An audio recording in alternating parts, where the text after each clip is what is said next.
What's going on, guys? In today's video, I am going to be giving you 8 players that I think are fully going to break out this season. Their hot starts to the season are legit, and as a result, they're going to hit certain milestones in terms of points or goals. So without further ado, let's dive into it. The first one is Jack Hughes. I said before the season that I think Jack Hughes was going to hit 115 points. I'm going 120. 120 is the new bar. He has 17 points in 6 games. He's obviously going to cool off a little bit, but if I already thought 115 was possible, I think 120 is now. You look at it, not a lot of guys have obviously hit 120 in the past 20 goddamn years, but scoring seems to be up. Jack Hughes is having a fantastic start. This Devils team is an offensive juggernaut in their top 6. He somehow has taken his game to another level. Him in transition is McDavid-esque. It's on the level of McDavid. The kind of opportunities that he can create off transition, there's no one else as good as him and McDavid. So I think that there is a legitimate chance that he can go for 120. At this point, with this hot start, I would say like 115 is the bar. If he doesn't hit 110, I would genuinely be shocked. So 120 is the new goal for Jack Hughes in my mind. Number 2, Moritz Seider. I'm going to go with 65 points. He started the season, he has 7 points in 7 games. I think he can really break out and get 65 points based on how this Detroit offense is looking on the power play. They're actually running him and Gothisbehere on that top power play, 2 defensemen, and it is absolutely cooking. It's hitting at like a 40% rate right now. Obviously, that's going to go down a little bit, but Moritz Seider, he hit 50 points in his rookie year, did take a little bit of a step back, but once he got back with Jake Wallman, the offense and just overall game started to come back. And if the Red Wings are going to be in the wild card hunt, they're going to be led by their offense. Their goaltending is not very good. Their defense core outside of Wallman and Seider is really nothing special. So the offense needs to massive produce. I, at this point, would say he's going to score high 50s. So I think that he can get to 65. That's what I'm setting it for him. Next up, Nikita Kucherov. I don't know how much of a hot take this is, but I have him finishing top 5 in the Hart. I don't have him finishing top 3 because obviously I have Jack Hughes if he's going to hit 120 points. I have Austin Matthews, who I said was going to win the Rocket. I think McDavid is going to bounce back. Even if he plays 78 games, he's still going to put up like 130 goddamn points. But when looking at Nikita Kucherov, he's really carried the Tampa Bay Lightning right now as in terms of offense. Stamkos has been okay. Point has 1 goal and like 7 assists. Most of the assists to Nikita Kucherov, who has 6 goals and 4 assists in 7 games. So you look at Nikita Kucherov, Vasilevsky's out for another month plus. He needs to go 2019 mode in order to even get this team probably in the playoffs because, yeah, Stamkos isn't the same player. They're very shallow outside of their top 3 dogs and like Brendan Hagel. The Sergachev's having a rough start to the season. Hedman's not as dominant as he once was. So if Nikita Kucherov, last year he put up, that's the other reason why this might be a hot take. Last year, he put up 113 points. They were a playoff team pretty safely. He only finished 12th in the Hart voting. So him going 15, that would mean that he might have to go 115, maybe even more points. So I think if he does put up like 115, and if he does, last year only had 33 goals. If he goes for like 40 plus goals and 110 points even, he's 45 and 65 or something like that. Yeah, I think that's math, right? But yeah, if he just gets a ton of goals, and Tampa ends up being a playoff team after missing their top 5 goalie in the world for like almost 2 months because Nikita Kucherov was so dominant. In terms of that Hart narrative, it will get him a ton of votes. So I think Nikita Kucherov, Hart, not finalist, but top 5. He's going to be on a lot of people's ballots.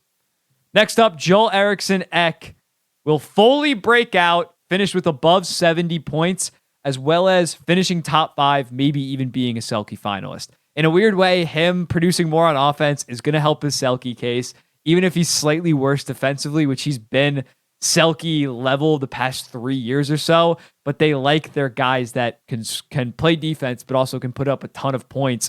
Like, for example, Noah Cates last year was arguably the best defensive player in the entire league outside of Patrice Bergeron, but he only had 38 points, so he didn't get a ton of votes. If Joel Eriksson Ek can go 70-ish points. And right now, obviously, he has 5 goals and 4 assists in just 6 games. That's going to slow down, obviously. But if he can go something like 25 and 50, no, 25 and 45, I think that's realistic for 70 points. That's only going to help his Selke case.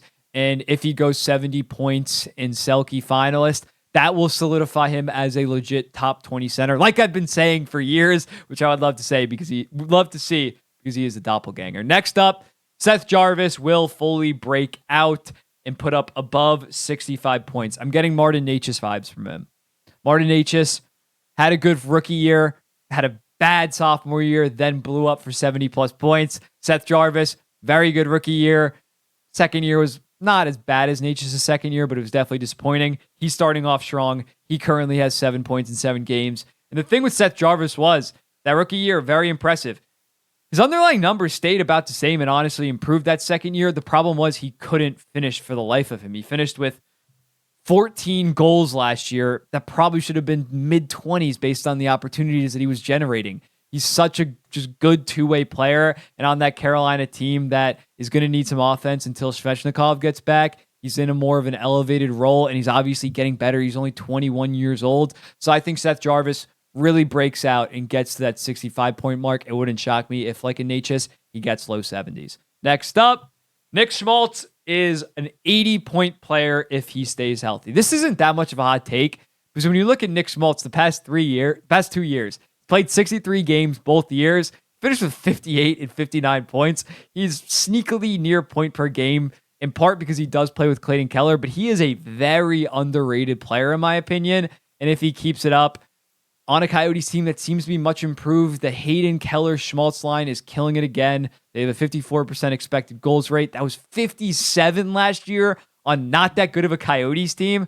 So I think him and Keller will definitely put up that same level of production, maybe even more. So if Nick Schmaltz can stay healthy, again, he's missed 19 games the past 2 years, I think he can get to 80 points. The seventh take is Kevin Fiala gets 95 points. 95 points. He's obviously been above point per game the past 2 years. He's paced out to around 89 or 90 points. So it's not that crazy of a take. He hasn't stayed healthy. But I think Kevin Fiala really takes his game to another level this year. He has 5 points or 7 points in, I believe, 5 games right now. He is one of the best passers in the entire league. I can talk about all the advanced stats, high danger passes that this guy throws across. He is an offensive playmaking force. And when you look at him, last year he kind of juggled up and down the lineup, played with like a Philip Deneau, Arvidsson. Him and PLD seem to have a lot of chemistry early on in the season. PLD, a more offensive center compared to maybe a Philip Deneau that is much more defensive. I think that's also going to help his case in terms of racking up points. So I think Fiala really will enter, rightfully so, because the last 2 years, again, he's been a slightly over point per game, like 85-point pace. I think he's finally going to enter that territory as one of the best wingers in the entire league. Obviously, he's never going to be like top echelon because he's not that good of a goal scorer. He's only going to give you 25 goals, 65 assists, I'd say roughly. Obviously, I'd say he goes for 25 and 70. Would that be 95? Jesus, that's a lot of assists. But I think it's possible. I think he is that special of a playmaker, and the Kings should be a pretty safe playoff team in my opinion. So I'm going with 95 points. And lastly, Sam Reinhart, goal scoring machine right now, 7 goals in 6 games. I think he flirts, and I think he gets 40 and 40 this year. Sam Reinhart, analytical darling, great defensive player, great overall two-way player. And this year he's really clicking with Alexander Barkov and Evan Rodriguez. That has been one of the best lines in all of hockey. I think they have a 75% expected goals percentage right now.